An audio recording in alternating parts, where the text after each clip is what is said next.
వజ్రాసనం మన ముస్లిం సోదరులు నమాజ్ చేసుకుంటారు. మరి అది కూడా ఆసనమే. మన భాషలో వజ్రాసనం. అంటే ఏమిటి, లాంగ్‌గా చేయలేము. ఏదో కొన్ని అవర్సు, కొన్ని అలవాటు ఉన్న వాళ్ళు కూడా మరి గంట కంటే ఎక్కువ చేయరేమో! అలాంటిది మనం ఆసనం అనేది ఇంపార్టెంట్ కాదు.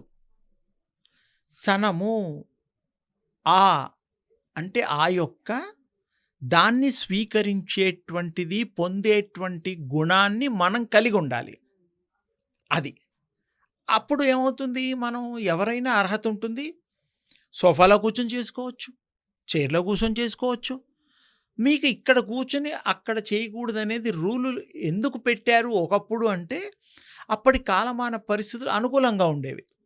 ఇప్పుడు మనకి ఫ్లాట్‌లలో గూడా ఒక దేవుడు రూము కూడా లేదు. ఒక బాక్స్ లాగానో ఏదోగా చేసుకొని ఒకవేళ పొరపాటునిస్తే 4/4 సైజులు పెట్టి మనిషి పోయి కూర్చొని వచ్చేటట్టుగానే ఉంది గానీ, విశాలంగా పడుకునేంత స్థలాలు ఒక 10/10 దేవుడికి ఇచ్చాం. ఇంత పెద్ద ఇల్లు కట్టుకుంటాం. దేవుడికి మన కకృతిగా తక్కువ చేస్తాం.